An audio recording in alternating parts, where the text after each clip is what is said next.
Tämä on yksinkertainen munansärkevystaktiikka, normaali omeletti. Ja näin. 3 munaa on lisätty. Nytten ensin laitetaan miinukseen, niin tulee automaattisesti heti 9. Täysin. Näin. Sitten otat voita.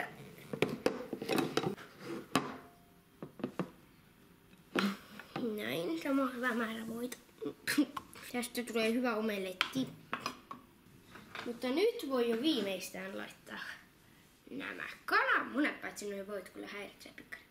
Nyt normaalisti olisi pitänyt laittaa vähemmän voita, mutta nyt laitetaan kananmunat. No joo, mä aina rikon ne tässä pannulla sitten tämmöiseksi. Ja suolaa.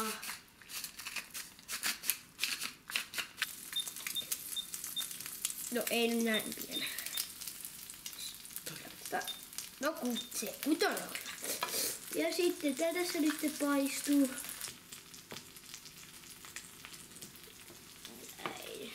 Ja sitten, mutta tämä niin tähän videoon sisältyy se koko niin kattaus ja myös juoma.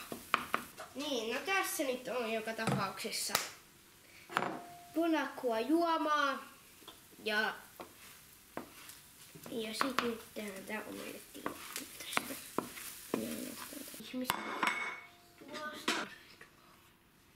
Ja nyt se tapahtuu. Mä en oo tässä mikään mestari, mutta osaan leikata. No niin, tässä on nyt tomaatteja. Hoidetaan tästä tonne lautaselle. Niin.